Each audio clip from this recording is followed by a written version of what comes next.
ఎందుకంటే ఏ తల్లిదండ్రుల కన్నా అంటే వాళ్ళ పిల్లలు ఇంకా మన you know they will feel happy కదా. అదొక ప్రౌడ్ మూమెంట్ కదండి ఎట్లా అయినా సరే. తర్వాత మా పిల్లలు శ్లోక అభినవ్ ఇద్దరు చాలా హ్యాపీ ఫీల్ అయ్యారు.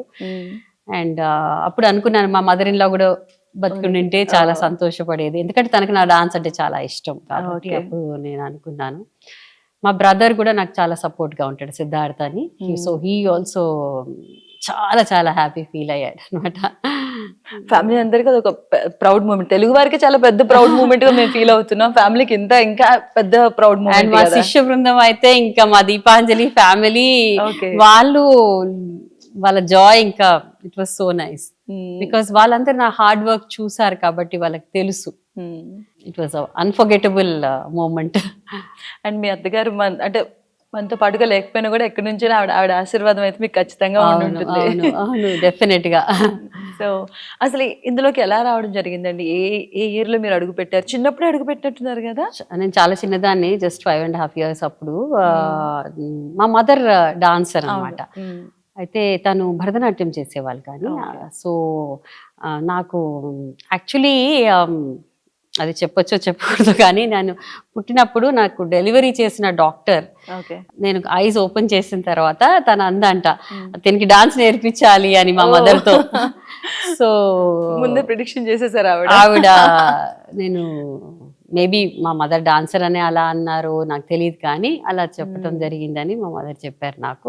తర్వాత మా తాతగారు అండ్ మా అమ్మమ్మ కూడా నూకల రామచంద్రారెడ్డి గారు వాళ్ళు కూడా నాకు చాలా జాయిన్ చేశారు నన్ను క్లాస్లో. మా ఫాదర్ మదర్ అందరు వచ్చి జాయిన్ చేశారు. Okay. And me first performance, stage performance ఎలా ఉండింది? ఆ క్షణాలు గుర్తు చేసుకుంటుంటే ఎలా అనిపిస్తుంది? 1976లో నా తొలి ప్రదర్శన, నా రంగ ప్రవేశం రవీంద్ర భారతిలోనే జరిగింది. అండ్ అప్పుడు నాకు అసలు స్టేజ్ ఫియర్, భయము ఏమీ లేదు. సో అందరూ మా పేరెంట్స్ అందరూ ఎలా చేస్తుందో, బట్ ఆ కాన్ఫిడెన్స్ నాకు, ఐ వాజ్ వెరీ కాన్ఫిడెంట్ అనమాట. అండ్ ఆ రోజులలో పాట్ చెంబులో నీళ్లు పెట్టుకొని తల మీద బ్యాలెన్స్ చేసి అండ్ ప్లేట్ మీద డాన్స్ చేసేవాళ్ళం. సో మా పేరెంట్స్ అయ్యో అది పడిపోతుందేమో అట్లా భయపడేవాళ్ళు.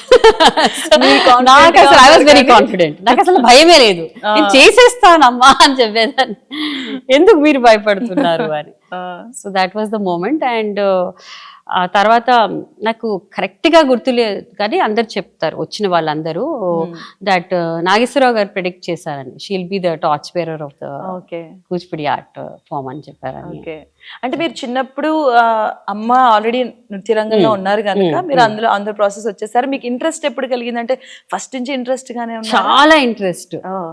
ఏదన్నా నేను ఈవెన్ బర్త్డే పార్టీ బంక్ చేస్తాను కానీ డాన్స్ క్లాస్ బంక్ చేయను చిన్నప్పటి నుంచి, అంత ఇంట్రెస్ట్. అండ్ ఆ ఇంట్రెస్ట్ ఎప్పుడు తగ్గలేదు. మా ఫ్రెండ్స్ అయితే మరీ కాలేజ్లో ఉన్నప్పుడు ఇంటర్మీడియట్ ఆ టైంలో అందరూ సినిమాలకి దీనికి దానికి వెళ్ళేటప్పుడు వాళ్ళని ఏదోనే ఆగి ఏ పాగల్ హమేషా డాన్స్ క్లాస్ మీద అయితే ఇట్లా కూడా వెరీ ఫోకస్డ్, చాలా చాలా చాలా ఎప్పుడు అలా. అది ఇంతవరకు తీసుకొచ్చింది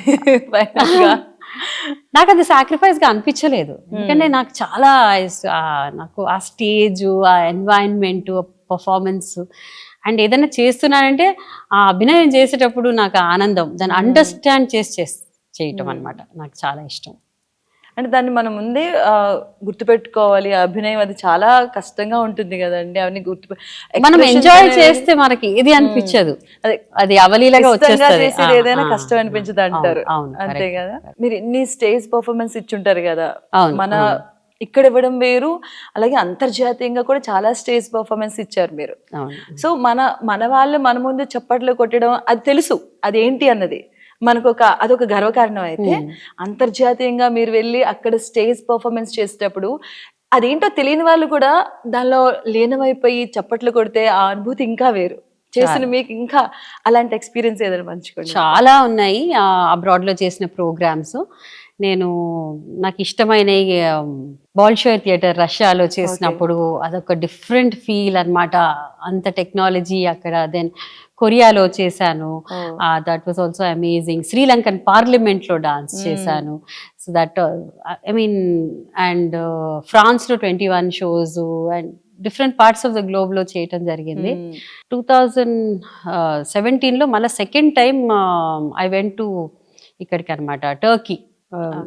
75 years ఆఫ్ ఇండియన్ ఇండిపెండెన్స్ అని మళ్ళీ అక్కడికే పంపించారు. నేను ఎర్లియర్ కూడా ఐ హ్యాడ్ గాన్ 10 years ముందు కూడా వెళ్ళాను, అప్పుడు 10 or 15 years ముందు. కొంతమంది ఆడియన్స్ లో లాస్ట్ లో ఇంట్రడక్షన్ చేశారు. అప్పుడు నేను నా స్పందన ఇచ్చేటప్పుడు ఐ సెడ్, నేను ఇన్ని సంవత్సరాల ముందు ఇక్కడ వచ్చి ప్రోగ్రామ్ చేశాను, మళ్ళా రావటం అంటే వి సా యూ దెన్ అని, you know so many people from there. And some old age home లో వర్క్ చేసే కొంతమంది సర్వీస్ చేసే వాళ్ళు కూడా, including nuns, raise they hand and said you came and perform for us for all the old people అని చెప్పి అలా చెప్పారు అనమాట. సో అలాంటి అనుభూతులు చాలా ఉన్నాయి.